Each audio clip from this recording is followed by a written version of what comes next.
Papa ame masara manifo ka barkada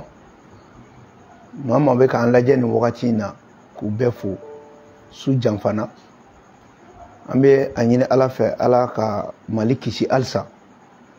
mamunu be ka lantanya jamana en kono sara su fara civil ka ala ka hinewla ala ka jamana en bobulula ala ka sike jamana yi do munu be ke ala ka do mine ama ambe malende la diaspora fu u bela jele ni wakati na papen ka aw yɛrɛ fɛnɛ fo sabula ni y'a mɛn kɔngɔn tɛ san sɔrɔ juru kɔ ni y'a mɛn ɲɔgɔn kɔngɔn duruna tɛ tɔrɔn fila de bɛ d'u ma donc ba aw fo aw fɛnɛ ka wulili la su in na kana k'an ka baro sigi a diyara n ye o la an yɛrɛ b'i fo ka bɛɛ lajɛlen fo Musa su in na bi baro a bɛ kɛ basi min ni a n'a bɛ dɛsɛ waati in na an bɛ taa ni kuma ye teliya la min ye CEDEAO ye ale bɔra ka lasigi dɔ kɛ ka ɲɛfɔli kɛ k'a yira k'a fɔ Bazumu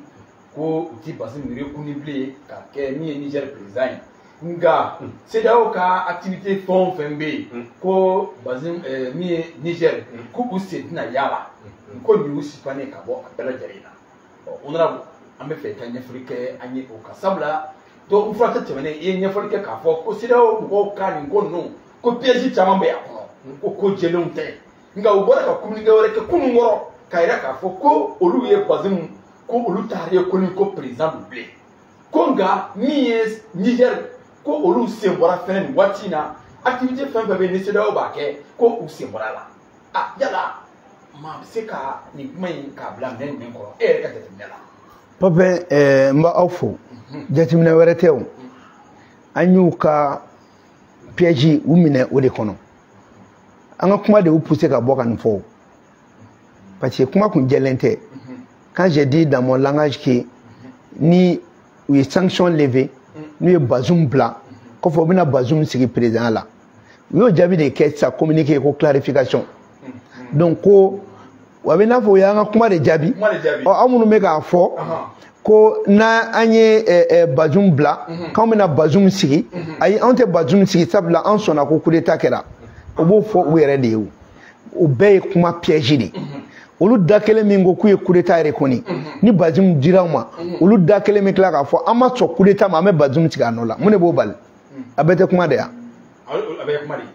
ni Bazumu libéré la u b'a fɔ non an y'a fɔ de ko an sɔnna coup d'état ma yanni Bazumu ka libéré mais ni Bazumu libéré la u bɛna coup d'état kɛ ka Bazumu tigɛ a nɔ la hali ni Bazumu ma tigɛ a nɔ la u bɛ coup d'état kɛ ka mɔgɔ dɔ sigi min bɛ Bazumu ka baara kɛ min bɛ na ni Bazumu ye ko o to a nɔ la donc u ma kuma yɛrɛ u ma foyi fɔ nin tɛ foyi ye ni kuma nafa jumɛn b'o la olu ye nin fɔ olu ma nin fɔ ne m'a fɔ e ɲɛna n ko n'i y'a ye Alassane Macky Sall Patrice Talon olu ma taa c'est pour que ni CEDEAO y'a ka sanction wuli olu ka ko UEMOA ta tɛ wuli i y'a ye u m'o de jɛya d'i ma sisan u y'o de kuma lajɛya sisan a sanction bɛɛ talen b'u kama hali min ye UEMOA ta ye o b'a nɔ la donc a y'a ye sisan donc vous allez comprendre que n'i ye nin analyser donc hali ni u sɔnna ka Bazumu bila CEDEAO de ta bɛ wuli mais UEMOA ta tɛ wuli donc u ye a ko tɔ lajɛya de an ye ko Alassane ni Macky tabaliya ko hali ni CEDEAO y'a ka sanction wuli Niger a bɛ to an bolo gɛrɛntɛ kɔnɔna la donc o ɲuman ye min ye Nigériens ka taa n'u ka ci ye dɔrɔn. Nka bi kɔrɔma dɔw ko Faransi ko nin tɛ olu fɛla ye ko y'u janfa sabula ko u bɔra ka communiqué min kɛ ko olu t'u yɛrɛ ye o communiqué kɔnɔna la. Cɛ Papa n t'i ka sira fɛ sa n ko Faransi de ta ye UEMOA ye ni Faransi ko bi ko Français tɛ don a bɛ dɔn wa janfa n ko bɔ nin bɛɛ kɔnɔ nin bɛɛ ye piège de ye pour que a kɛ n'a fɔ ko CEDEAO de façon responsable u ye nin kɛ u ni Faransi jɛmakan tɛ alors que olu bɛ ka Faransi ka ko de lawaleya u bɛ k'a kɛ fɛnɛ CEDEAO ka protocole additionnel de la o protocole additionnel fɛnɛ sigilen bɛ principe de subsidiarité de kan o principe de subsidiarité fɛnɛ bɛ jamanaw ka yɛrɛma hɔrɔnya de minɛ o la donc kuma jumɛn bɛ nin kɔfɛ bilen o dun kɔnɔ la ni CEDEAO ye fɛn fɛn fɔ n'a ko k'a ma jɛn Union africaine fɛn k'ale ma jɛn Union européenne ma k'a ma jɛn o bɛ taa f'a taayɔrɔ la donc ka n'i yɛrɛ nin kuma in ja banna ka ban a ja banna pewu Musa n y'o f'i ye k'a fɔ n'i bɛ bɔlɔlɔ ninnu na misi bɛɛ ko ye honorable bɔra ka nin kuma ninnu fɔ l'autre jour k'a yira k'a fɔ ko CEDEAO ka nin ko in ko jɛlen tɛ ko janfa b'a kɔnɔ i y'a ye o b'a yira k'a fɔ ko honorable Fɔnba a lamɛnnen don o de y'a to a ye discours nin kɛ nanzarakan na ka tila k'a kɛ bamanankan na sabula a ko Mali kelen t'an lamɛn ko maa wɛrɛ bɛ minnu b'an lamɛn o kama nanzarakan o fana donna la Musa n'o bɔra yen an bɛ taa min ye Alizeri Alizeriyɛnw ko olu y'a yɛrɛ k'a fɔ k'an ni Yadi Agali k'an ka sigi ka kuma k'an ni Sema Mawo k'an ka sigi ka kuma a Musa nin bɛ maa dabali banɛ jamana wɛrɛ k'a fɔ anw ka jamana ye ko olu ni anw ni rebelles surtout an ka ci ye minnu yɛrɛ kɛ a yɛrɛ k'a fɔ ko mandat d'arrêt b'u nɔfɛ ko an n'olu ka sigi ka kuma a Musa honorable i bɛ se k'a mun de fɔ an ye Alizeri ka natali la. Baga yan'o fana cɛ honorable an y'a ye k'a fɔ nin wagati la Yadi Agali a ka bɔli ka adressé diɲɛma la e bɛ se k'a bila minɛ jumɛn kɔnɔ alors que an dun b'a la ka terroriste bunte nin wagati yɛrɛ kosɛbɛ Mali Burkina ani Niger i b'a bila hukumu jumɛn kɔnɔna na. Wa maa kelen kɛ Musa ko a kelen tɛ dɛ k'a foto ka ca ko Yaki caman de bɛ yen ko Yaki kelen tɛ dɛ ko Yaki modèle caman de bɛ yen an y'a t'a dɔn min bɔra n'o yɛrɛ don wa ni maa wɛrɛ don wa. C'est-à-dire ne bɛ fɛ ka mun fɔ aw ɲɛna ne y'a fɔ an ɲɛna n ko Mali ka kɛlɛ n ko diɲɛ kɛlɛ de don n y'a fɔ depuis kuma ja caman y'a kɛ fatokan ye Alizeri kɛlɛ mun filɛ n b'u hakili lajigin transition daminɛ ne de y'a fɔ Alizeri n ko y'an ka terre annexée a sen fɛ Alizeriens y'u ka journaliste dɔ bɔ fo Alizeri kana ko ko ne bɛ ka nin kuma min fɔ ko olu ni Faransi yɛrɛ bɛ kɛlɛ la Mali nɔfɛ k'olu bɛ Mali ka yɛlɛma hɔrɔnya fɛ ko ne nana nin kuma in fɔ n ko mais a y'a annexé parce que i ni Kalili yɔrɔ min bɛ n'aw donna o t'aw ka yɔrɔ ye danfara de b'a ni ɲɔgɔn cɛ maintenant Algérie janfa mun kɛ a bɛ k'a da kɛnɛ kan ni ne y'a fɔ aw ɲɛna n ko don min na armée bɛ Kidali minɛ o don y'a sɔrɔ Faransi ka mercenaires bɛ yen Eurogent mɔgɔw tun bɛ yen o Français minnu tun bɛ yen u bolila Algérie de sira d'u ma k'u ka tɛmɛ service de renseignement algérien de ko k'u ka tɛmɛ ka sɔrɔ hali Algérie ka autorité ma kuma donc comme o ko ɲɛdɔnna ne b'a dɔn k'i bɛ ka dɛmɛ Faransi fɛ ka ban o sen fɛ terroriste caman u y'o latɛmɛ Algérie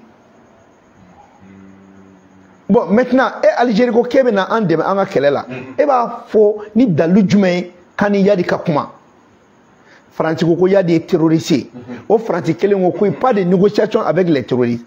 mais o Yadi kelen mun filɛ o ka discours kɔnɔ o bɛ tila k'a fɔ ko olu ye Mali ka armée kɛlɛ k'u ye Faransi ka armée gɛn a ka manamanakan walasa k'an kunkolo ɲagami k'a kɛ i n'a fɔ k'u ni Faransi tɛ alors que Faransi b'ale Yadi yɔrɔ dɔn ale n'olu de bɛ ka baara kɛ Faransi fa bɛ di Yadi de ma Yadi de b'a di terroriste ma donc n bɛ fɛ ka mun fɔ an ɲɛna Algérie bɛ nin comportement mun na ale sago de ma sɔrɔ Mali ko la Algérie bɛ fɛ sanga nin waati an ka taa an kun siɲɛ ale ɲɛ ale ka ou bien an ka taa ale kunkolo siɲɛ ka ɲimi bɔ a la ale ɲɛ o de la an y'a fɔ a ɲɛna n ko le processus d'Alger n k'a ko banna o de ma bɛn Algérie ma accord su donna di. u ko ko k'a accord de appliqué. non Alger tɛ Mali o an b'a appliqué ale u kuncɛ la yan olu y'u ka kɛlɛ kɛ olu y'a fɔ ko olu ye jamana wɛrɛ ɲin don a la. L'accord est terminé. Il n'y a pas de négociation. La constitution du Mali est très claire. Moi, je Marfata Mali comme tu t'es attaqué à la sécurité de l'État. Aux définitions, comment on peut négocier avec quelqu'un qui s'attaque à la sécurité de l'État? Algérie, allez à allez négocier ou faire. Donc, je fais comme 1000 fois. Mali kele janfan kele di. Algérie ta fene nyengoya ani ashidia ni keleya de do. Donc parce que yoro do la ni américain me nyogon deme. Mais yoro do la ni ri shube nyogon bolo. Mais comme ni afo na ngo dien kele kera fladi. Parce que si ça ima ali yade ka kumana ayi bamba Mali ni Niger de ka. Parce que Niger amalangolo a jugu kume bo Niger de kana Kidali mine. Wa ani fenga ora ta ba fo abolu fla fo sinon ali Burkina abo kele fene la mais ne me fait ka mun famia dron aya fame ko on est dans un monde unipolaire en mode là la France et ses acolytes avec les États-Unis et autres maintenant monde be ka changer on est en train d'aller dans le monde multipolaire muna mo so Algérie ga do brique là atalaw muna mo so ka do la nga kunya nyini abo brique ndale ne même Mali ni Niger ni Burkina yi ku ka do ala mais fono au comment baner de ça au lieu d'un coup organisé donc si ça comprenait que on est dans une guerre froide qui ne dit pas son nom parce que il échoue on veut que Mali soutenir o ka Burkina soutenir o ka Niger soutenir wa Irichu yu ka leadership de ta ka di Assimi Goïta ma ka di Mali ma o de ma be Algérie ma. L'Algérie voulait avoir le leadership sur le Mali, sur le soutien de la Russie. Donc au mimada alema ale fene fa ka suprématie ira quand nous nous négocier ka ira ina ko fanga were ba le la fanga fo ite Algérie la ata ka jama on de bo bolo la on de se ku kunada parce que numéro keta kunte Algérie kumechi la guerre d'Algérie ne fa participer à la on de olu bo bolo la olu te ka fo on yana. Donc maintenant en sera yoro do la fo malien ka famia kambe dien yoro muna ni politicien munu mo famia ni nantan kolomi mo famia i ka don ka sera yoro do la malien ya de bi ka dakene ka ni Mali meke Mali fait politique ko to la association ko to la bebi ka jamana de défend. Donc comprenez que l'Algérie est rentrée dans le jeu de la France. Bon olu te bo la parce que Mali be ka taka Algérie dans en 84 Mali ka armée de terre donc mais Algérie l'armée de terre seulement du Mali au donc mais c'est Algérie do ñokona en 84 mais na fora bi ko parce que politiquement on a armée qui quand on sala souke malangulu ñe ku bla ou te formé ou te foike ka obna mana kan fama c'est pour cela ni a fongo Mali qu'elle est dénité a janfan ka bon a janfan ka bon aw mérite mina temene bo beka parce que okumena Mali ke fwa Kennedy Algérie bi sago kala sous le nom de l'accord d'Alger et que Algérie remanga maloya et ni accord d'Alger nyamuga dira lema mais pendant tout ce temps ils ont violé l'accord. Qu'est-ce que l'Algérie a dit? Qu'est-ce que l'Algérie a dit concernant les violations de l'accord par les groupes terroristes? Afrako Kidal Kera Sanctuary, quelle a été la réaction de l'Algérie? Donc, on a un fois de yo ya on ba bolo olu ka jamana récupérer olu beta fa mo do kamina ni ke amina ansara ola ka anga dugukolo kan ansara ola Algérie tate dorere paki ni kele continuer là Algérie anga yoro mi annexé amo phénomène ola il y a eu des piquets Moumé Dambo Mali ni Algérie depuis 82 wa do la ko ya été kuba réajuster maintenant 600 Algérie est wakati do ke kaddo en territoire kono lorsque nego Algérie a fait annexé ou jabe min debo do ko non ko lu manga yoro annexé de ko me ko lu pousser kana doni wala sa munu me ka sanu boke France tola ko ko lu balu kana na Malika soro bebo mais bina ko comportement ngara ne di depuis transition d'amener l'ambassadeur de l'Algérie m'a invité plus de 4 fois ame kuma a chien refe okelo ko kuma fo ne re conférence de presse ke wu ya fo ku ya ke ka dani ne ka o maintenant on a jogo re ko fait donc il faut que les gens comprennent mais ko be keni feredi Algérie be fait 600 quand la vigilance détourné ka nyeshama amako tale la folo ko amma nyeshanga sono na kelema amma nga territoire de mine folo parce que nous nana ninke il rentre dans la provocation ka kelewere wuli ka en diverti pour que oni français ou ka dje ola ubuka espace autorisé français ou ka do Mali la to min ka dué donc on veut faire un fodron bon donc nini do Algérie ka ambassadeur anya gain donc anga kele do wuli ani ñogonche ou ko ke prétexte ka français ka mercenaire la do pour que ka kidal mine kura etuni donc on a quitté nous le wolo mi do anyo fano badu ou be kla ni bela sege kumba sege atimita kula anu mune fuyena yi ka kuma fo ibi yere netna na ambolo mine ka ta négocier nu edu donc en même faut malin beki aklisiki on n'a pas besoin de propagande, on n'a pas besoin de la provocation. Si l'Algérie est dans la provocation, ça c'est tant pis pour l'Algérie. Ni une négociation il y a des aucun mal la négociation. Ame fabo fatola kadula. Mais on intègre prétexte que nous on va ouvrir la guerre pour que au lieu de janfa minke kaba, ou ye maloya minke, ou ye mali traili minke, ou be faire comme maloya de boué renyena. De wafo ay négocier nu ede aya ketan Mali ka justice a fo ko mandat d'arrêt be mo munu kama o kuma na e ka souveraineté ka usana onta ya nous sommes un état souverain quand on décide d'agir dans le cadre de la souveraineté en agissant sans regarder qui que ce soit. C'est les principes qui guident la gestion de la transition. Donc, il faut y arrêter. Donc, il y a un bloc qui est agné, ou qui est agné, ou qui est bébé qui est kelé. Ou il y a un dabali bébé malien na, munu be jamana wele ka keleta, ko dai ninka. Ni ne fa jamana ou jamana bala, même fa jamana deme. C'est comme nanga dou ni duo douya dam le nyon fait, mais nga dou deme. E bani mwore ba mana chienta. Ebe songa iba ba teneta. Ayora ka di baka bi. Na ma bira ni se ko iba chenche iba ka bi aka foka bi. Oh mo to re mo re jamana ko yi. Se jamana bi na fi ere wolo badi. E ki babla mo re kama. O be ke chugodi. Wala ke jamana kanu ma fo me alta malla. Fanga fo an deun yana iba bi bolo chugo mi jamana ka nga ke bolo teni. Iti ka komi pati jamana inde elado. Ayi sune che ki boche ki nyeji che ka kobe ki ni blaro la o de ake ni blari ka ifa jamana ala bi lebu sika foi tala ganta ma to an kunti mamadu kiti nema baye akoko jamana bato e ala bato e dore te ko nini do e bora o jamana de la an barajuru sileme ni jamana kelen de la koroboro jariyo malendo bobo jariyo malendo sanafo jariyo malendo mianga jariyo malendo arabu jariyo malendo ambe de kelen ambe barajuru be kelen la donc ambe je o barajuru be noye o yambaye de o de malien de amore de me abte ga o te fala mais abe ko ne bakelen donc o da ta foko la mère partie ni ate foko le père patrie o même mais foko la mère iba ba mumbe an yere bolo de ambe je ka sinji kelen mumi o de jamana bon il faut que les gens comprennent ça amana tie tout ali ka jien ko bebe wal jamana la te ka ke ba faut que ereta donc en sera que les gens sortent de cet esprit là en beka mali demain qu'on fasse front commun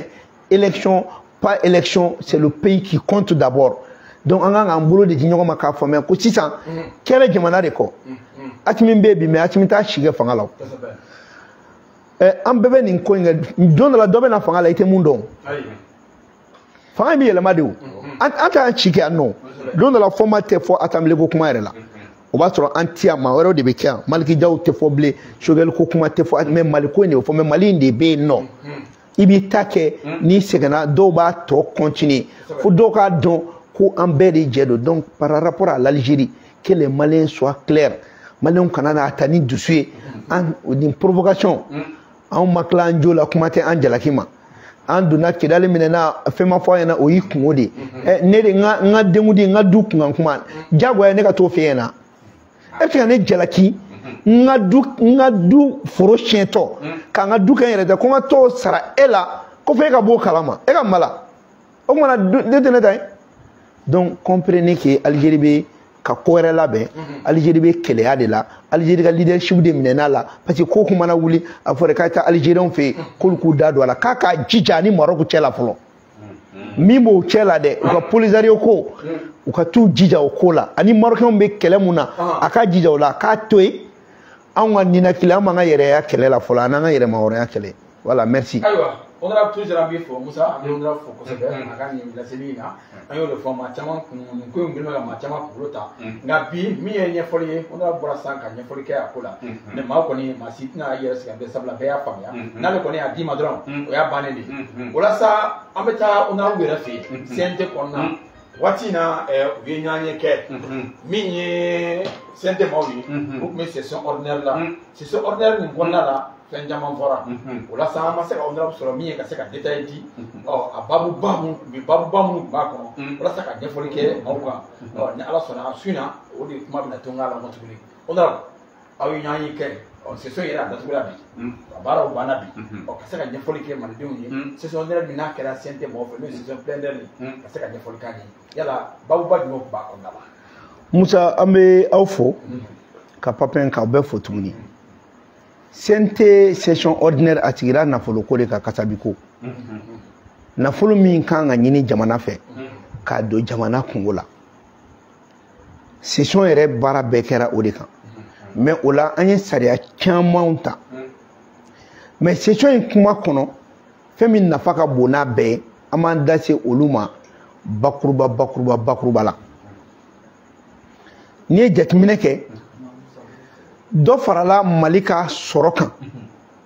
parce que wari min bɛ fɔ a bɛ jate minɛ de ko an ka kan ka nin wari in sɔrɔ o de ye budget ye c'est à dire an b'an ka baara bɛɛ boloda k'a fɔ ko n'an ye jateminɛ kɛ an bɛ se ka kasabi min sɔrɔ o de bɛ miliyari 3 miliyari 3,000 ani miliyari 70 donc a tɛmɛna salon ta la mais o kasabi fɛnɛ n'a ye o sɔrɔ o de y'a kɛ budget n'a a vote bɛ kɛ n'a kalafili bɛ kɛ kalafili 2 de don kalafili fɔlɔ o ye an bɛna sɔrɔ minnu kɛ olu bɛ bɔ yɔrɔ jumɛn o bɛ sɔrɔ yɔrɔ jumɛn fɛn jumɛn ni fɛn jumɛn de bɛna nafolo di an ma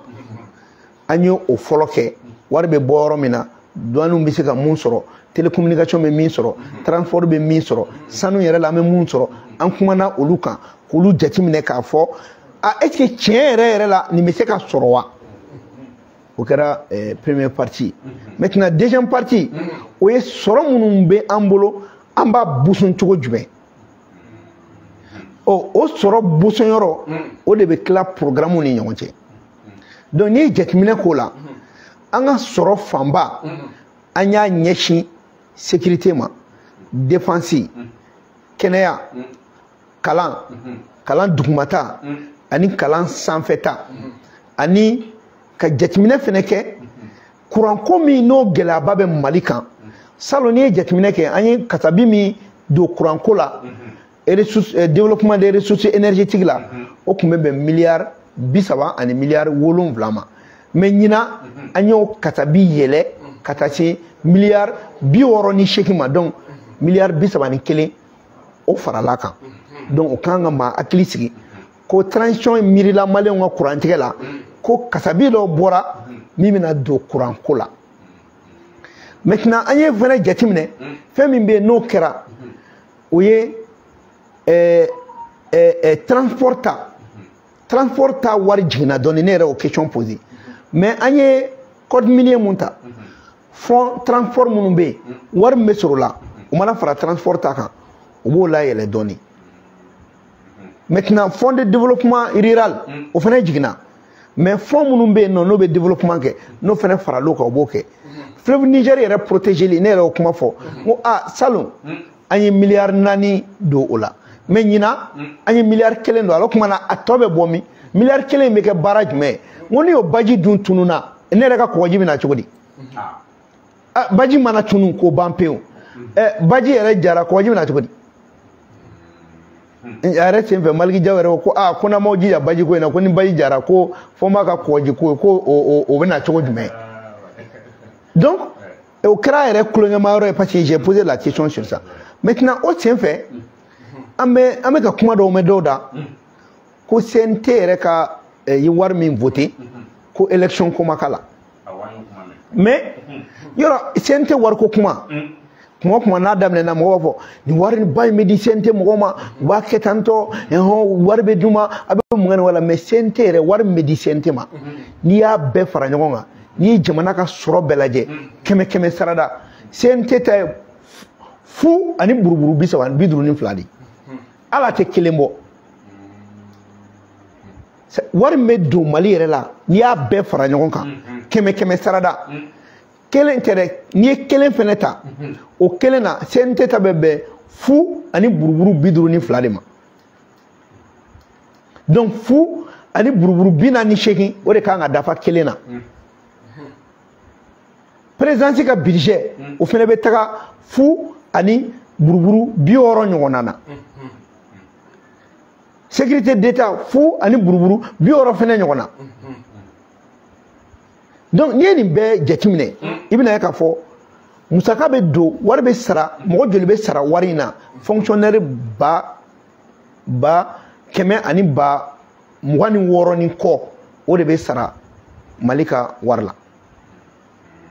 maintenant o fɛnɛ kɔfɛ i bɛna jateminɛ kɛ an ye koba dɔ kɛ min n'o tɛmɛna mɔgɔ ɲɛnɛ ma ni mɔgɔ yɛrɛ bɛ question kunta dɔw poser par exemple ko élection 2023 là on a 70 millions de prévoit élection est reportée ligne bon maintenant comme élection ko kuma a reporté là a kuma ma bolo da folo o 70 millions wari tɔ min kɛra ka élection kɛ o tɔ o farala charge commune kan o bɛ charge commune kɔnɔ donc ni élection k'a bɛ kɛ dɔrɔn o wari de bɛ b'o la k'o kɛ wa jamana bɛ ministre fɛnɛ bolo n'a fɔra ko élection bɛ kɛ nin date la ka rectification budgétaire kɛ k'a fɔ an bɛ fɛ nin wari ka bila élection ye mais comme yɛrɛ kɛra élection ko la depuis Mali yɛrɛ kɛra Mali ye ni ɲɔgɔn ma deli ka kɛ fɔlɔ parce que organe indépendant de gestion autorité indépendante de gestion des élections n'o ye EJ a ka yɛrɛma hɔrɔnya dira ma 5 milliards 597 millions o dira EJ ma donc o di kun ye EJ ma mun ye e min sigilen bɛ élection ko baara la i ka kasabi b'i bolo i ka nafolo b'i bolo i ɲɛsin élection baara ma ni maa min ko la ko élection ko kuma ma fɔ budget la est ce que e kunkolo bɛ baara kɛ élection ko kuma bɛ tɛmɛ jamana ka so min sigilen bɛ kalafili baara kan ko san 2024 o dɔrɔn o kɔnɔna na miliyari 5 ani miliyɔn 500 ani 97 miliyari 1 c'est comme don o don ka 50 di ma fo san 50 ani san 4 o sigiyɔrɔma 5 o de dira EJ ma ani buruburu EJ dun ka baara bɛɛ ye élection labɛn de ale ka baara ye élection organisée ye hali date minnu bɛ fɔ EJ de kan ka concerter k'a fɔ gouvernement ɲɛna ɔ ni mɔgɔ min ko la ko élection ko kuma yɛrɛ ma fɔ o tuma na élection ye mun ye a bɛ se ka kɛ EJ kɔ wa est ce que élection bɛ se ka kɛ ka sɔrɔ EJ da t'a la kulu min kan ka élection labɛn musaka dir'o ma kaban alors que kɔrɔlen ale bɛ dépend administration territoriale de la ale de bɛ dɔ bɔ a yɛrɛ kun k'u dɛmɛ n'o ye mais ni ka wari dafalen dir'u ma k'a ka yɛrɛma hɔrɔnya bɛ aw bolo mais o avancé au lieu de an k'o fo an t'o fo de an bɛ taa manamanakan fɔ plateau kan élection bɔra la ninnu tɛ fɛ ka élection kɛ mais c'est faux wari ma tunu charge commune kɔrɔ de ye nin bɛ to an bolo ka marge de manœuvre dɔ di an yɛrɛ ma o marge de manœuvre c'est 632 milliards 632 milliards mais au bɛɛ kɔfɛ hali n'an ye loi ninnu appliquer la taxe sur les terres bâties et non bâties au fin de 2024 le fonds sur le code minier bɛ wari mun na don n wari excédent maintenant et maintenant élection min yɛrɛ a fɔra ko élection présidentielle bɛna kɛ mais est-ce que 2024 la o dɔrɔn de bɛ kɛ wa fɛn jumɛn wɛrɛ bɛ kɛ et pour que ka élection kɛ loi organique minnu kan ka labɛn n ko wari prévoilen don o prévoilen don la loi organique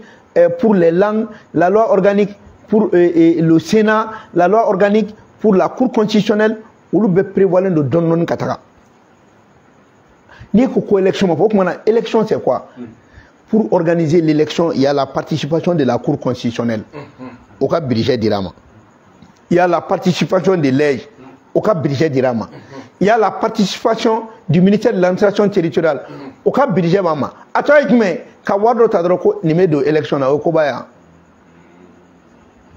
Bon nous be kanin fo tellement que bon anga moko kalane nunu wani. C'est kuma la wi re ni nga est-ce que outra kalange kolongono de wa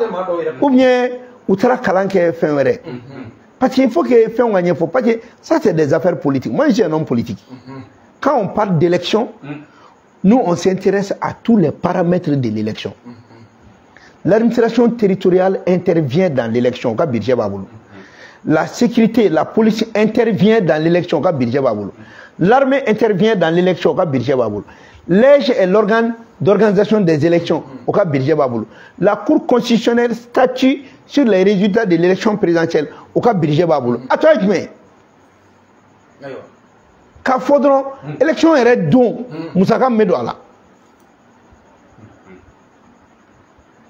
EJ ka bara konona la 5 milliards munun be di fen baden ne bo konona na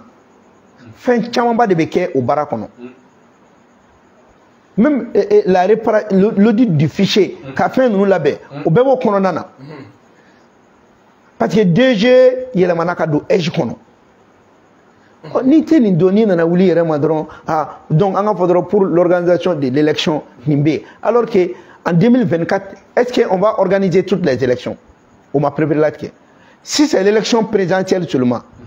on va avoir black refait. Si ça doit être les autres élections, on va faire bien. Est-ce qu'en 2024 on pourra faire toutes ces élections? La question se pose. Maintenant, on dit que parti politique là, c'est vrai 2024 et qu'il président courant nana avec une élection to organisée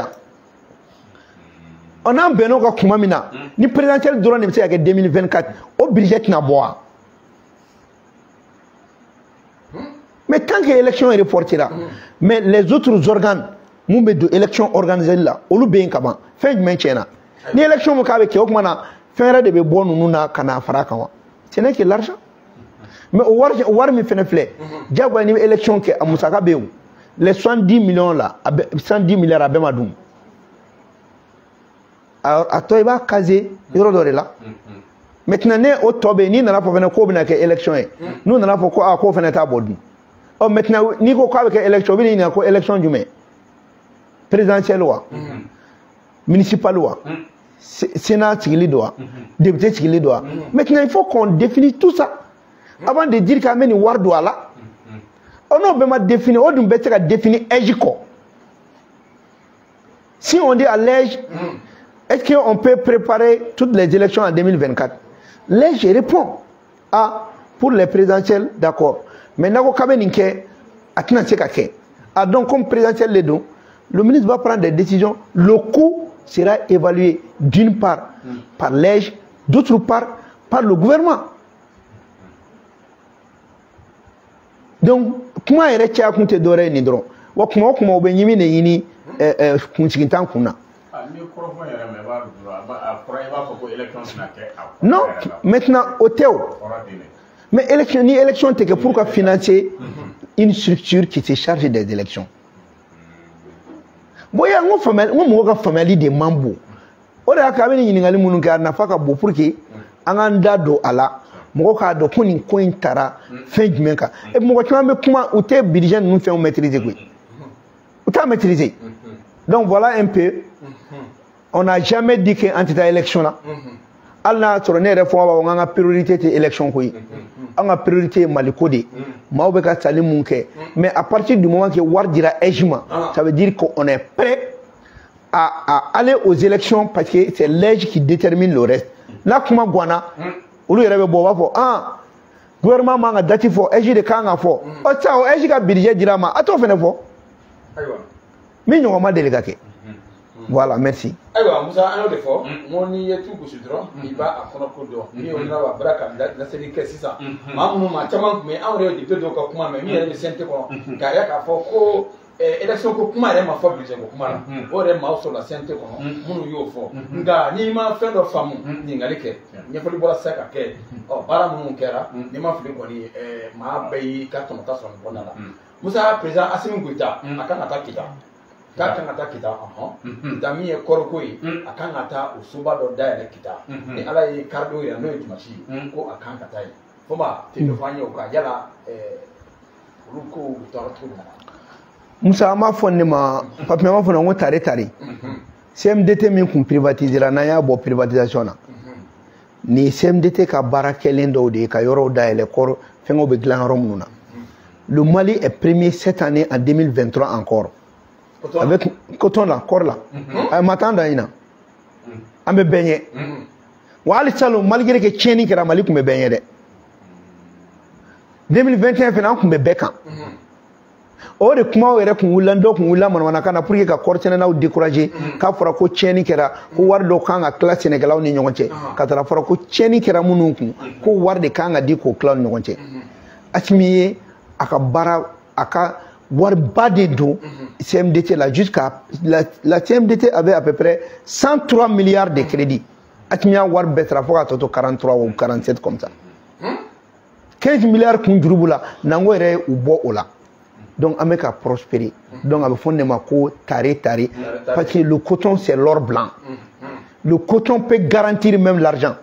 On peut avoir garantie. Avoir garantie, c'est de la barre de l'eau. Kori ba ke, alkama ba ke, sanu ba ke, pétrole ba ke. Femme no te kana ni soroy. O be te ka ke. Ni dunya jatim ne Mali rebe kor mimbo. A 2% mo de yelema ko ke fini. Gelam be kuma taxi ka bi dorete o. Parce que be kor sans primina. O de b'a to ti se ka tafe di mɔgɔ ma nɔgɔya la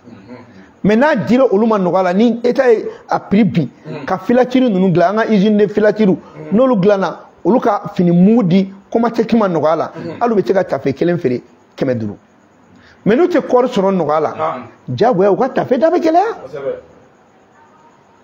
donc o fait bas de ama fo kita ka onyana ou quoi président bismillah kanya ati kita fene dugu mi chetri corps ko la ko sebe aywa muso no bora mta sevare o sevare an ka fo ministre ma o ko ni go gam no che robe da yo to che ka ba mo fe ya ma ko be ka che fan to fe mi sevare ku be gam no che ko ngam che fo so mi be bol ma fa mo bolo ne an ko ma ko mo bli no yi ko ti la man mi ku be ka bele de détruire sevare ka chenchen ka ko ka fe no jiga ka noni sable sari akana ulu tale mo ma wala ka saka na baraka la ne ko jamana ti se ka décision ta ulu kama wa on do wasi fo ba awara ka nya ka fo egyptian fene ulu ko no lu bita ulu taw de ama do wala ka détruire bon c'est vrai kaw ya mo ulu yere film ka bele to san fo be ka tie to mina ne be mun fiena chere la an na munisma ka an na tan ko fen fo la c'est on na na chumu na wata naiti na uja kwa détruire c'est leur problème non mais au moins on a pick up teo c'est vrai dans l'ensemble on a war do na bela mais nous ko ba détruire kundo de là mais ministre ma taton de kasaray l'autre jour kele do kera farabu c'est ayi o ku taton la nyere a chaud o baralangolo ni kera akera chogo mina o ba don ne fa ko malen yana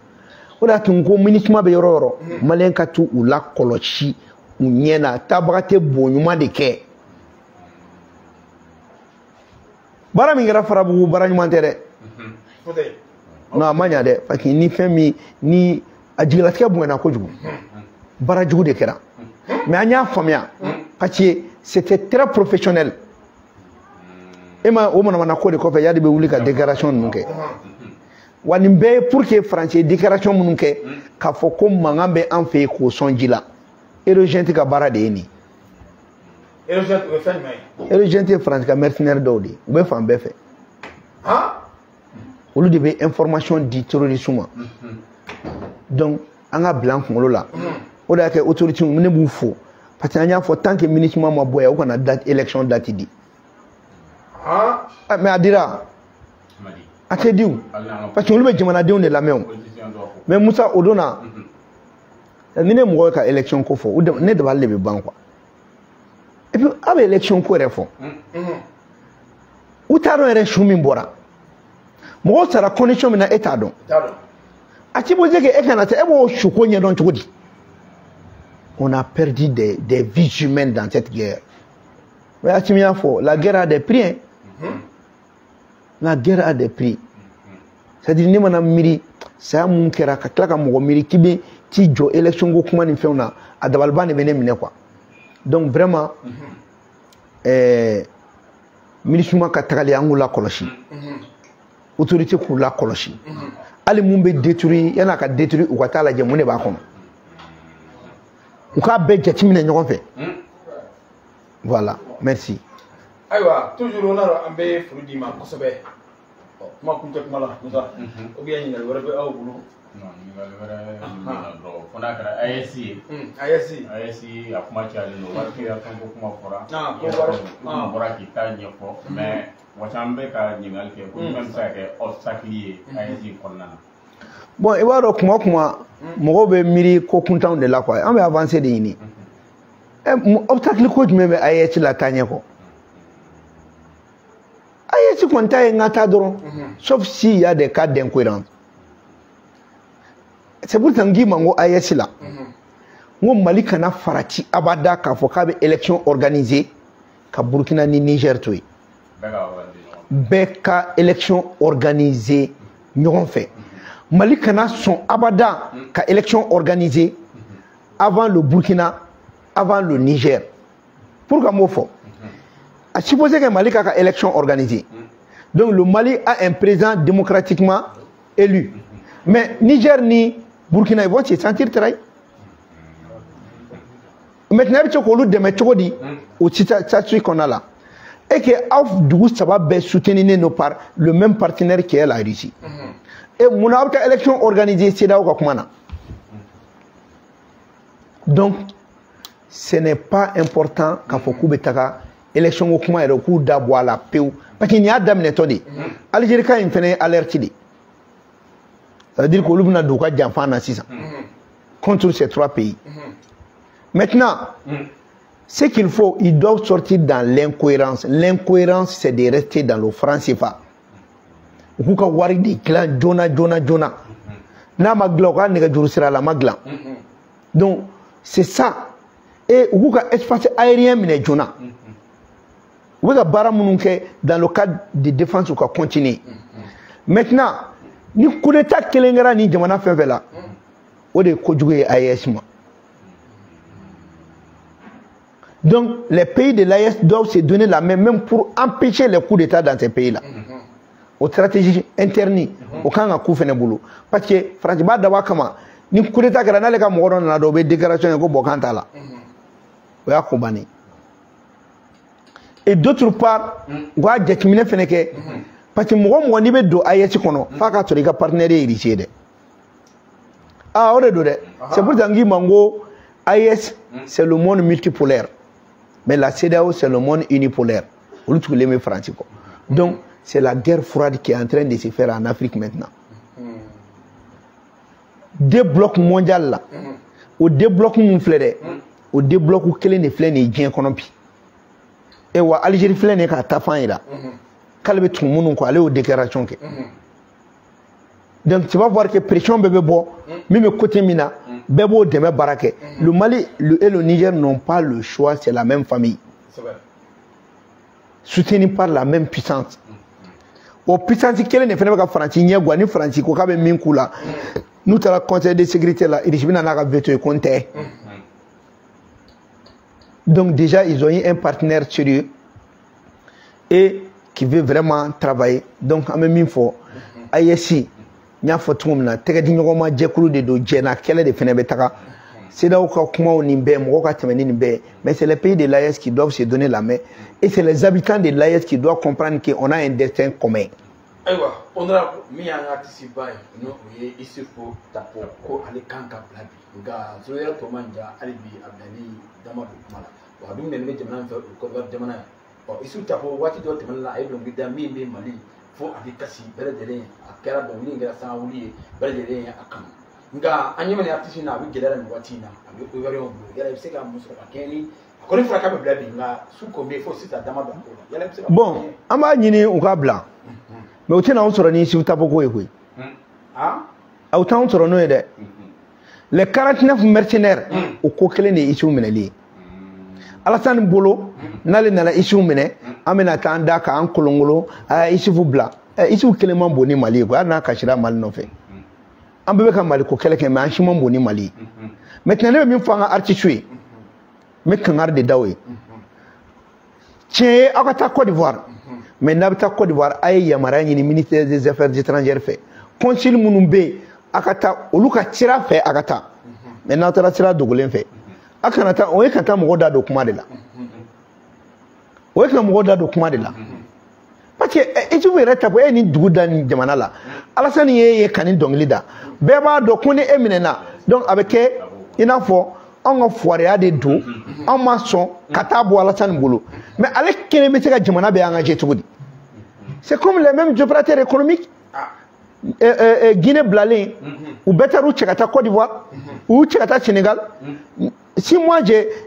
à la place de Atimi aujourd'hui, ne pas faut douaner na moi mo ta menenta Côte d'Ivoire a doublé. A taxi doublé. Fait be Tchekata la Guinée ka port là, na no be ta Côte d'Ivoire nous na a doublé. De la même chose que au Sénégal. Et en 2022, si j'ai bonne mémoire, le Mali a donné 900 milliards au port d'Abidjan. Mais les gens pensent que c'est nous qui vivons d'Abidjan. Non. On vit ensemble. Mais les Ivoiriens, les Ivoiriens de façon générale, les Ivoiriens sont des nationalistes. Mais ils ont bénéficié d'un président qui est loin d'être un Africain.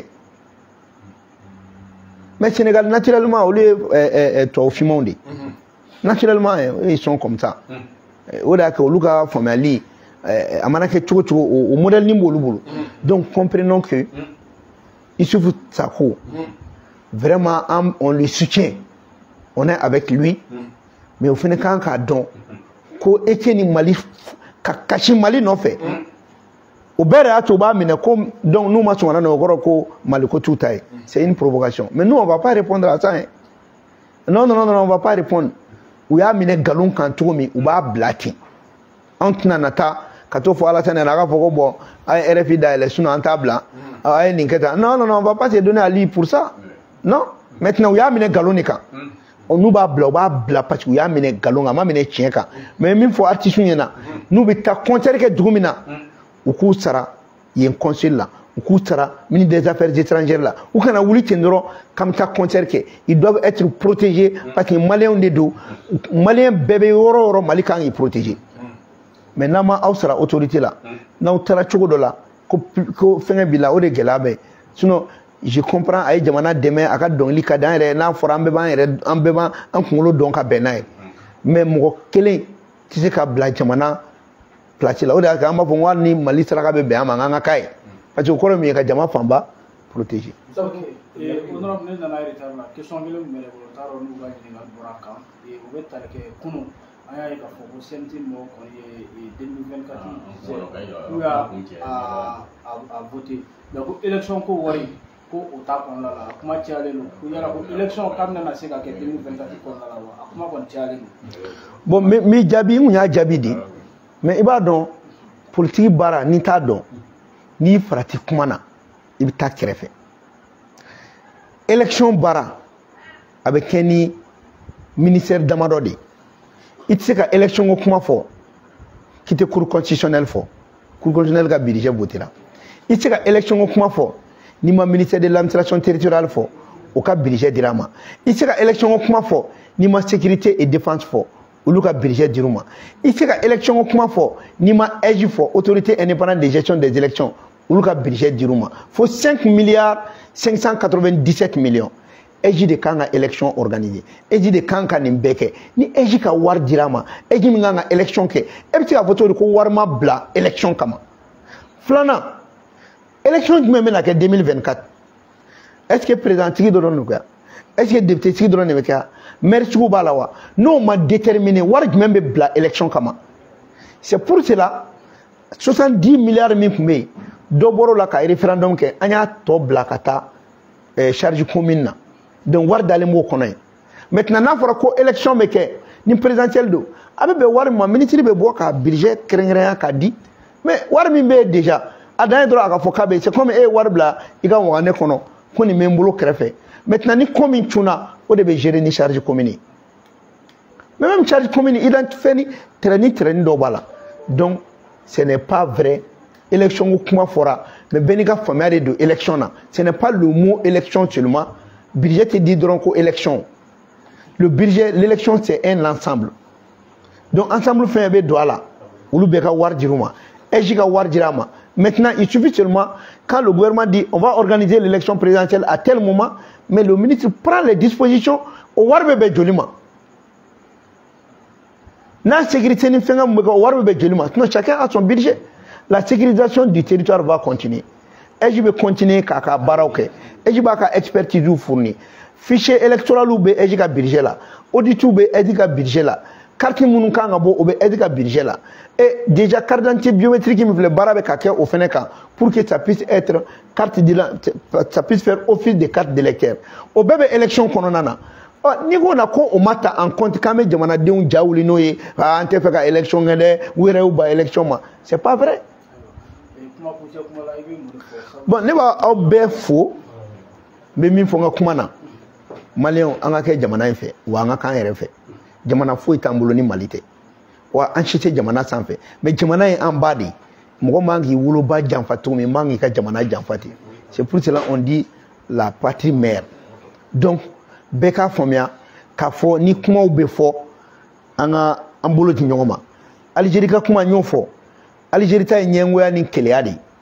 parce que ale de ko bɛ ɲɛmɔgɔya bɛ d'ale ma sisan ɲɛmɔgɔya taara ka di Mali ma Irisi de kɛlen bɛ ka Mali kɛ leadership ye o ɲɛmɔgɔya de bɛ ale la sisan donc ale bɛ fɛ ka an provoquer walasa an k'a fɔ k'an n'a bɛ kɛlɛ la a ye janfa min kɛ a k'a fɔ a k'o janfa layɛlɛmaya an tɛna sɛgɛ tigɛ ka kɛ Algérie la an bɛ continuer an ka kɛlɛ fɛ wa an tɛna négociation kɛ a kana a yɛrɛ sɛgɛ fo n'a nana an da minɛ k'an bolo minɛ ka négociation kɛ ale yɛrɛ ka négociation k'u fɛ yen et donc an b'a fɔ maliyɛn bɛɛ an bɛ bɛɛ fo an ka jamana in an ka kɛ an ta ye an ka bolo di ɲɔgɔn ma jamana bɛ bɔ dekun kɔnɔ cogo o cogo an ka ɲɛsin a ma c'est à dire Mali baara ma nɔgɔn parce que waati dɔ kɛra la an ci kun man ɲi n'a fɔra ko Mali kura mɔgɔ kura tɛ na koyi an minnu bɛ yen jogo kɔrɔ mun b'an na an b'o de bila ka jogo wɛrɛ ta mun ni jamana kuraya bɛ taa sinon a kɔrɔ tɛ ko maliyɛn kura dɔ de bɛ bɔ sanfɛ ka jigin ka na dɛ non maliyɛn kura tɛna dɛ mais jogoni min kun b'an na n'an y'o ta san 30 kɔnɔ an b'a essayer ka bɔ o de kɔnɔ dɔɔni ka kɛ an yɛrɛ sinon an si tɛ yen ko i tɛ maliyɛn si ta ni san 30 in kɔnɔ k'i b'a fɔ ko non ko ala y'a ci de o tɛ yen chacun d'entre nous an bɛ fili dɔw kɛ an bɛ ko dɔw kɛ minnu man ka kɛ mais n'a fɔra k'an bɛ jamana kura dilan an b'a essayer ka bɔ o posture de la ka an yɛrɛ fɛngɛ donc vraiment an b'aw fo hakɛto bɛ nin na salamu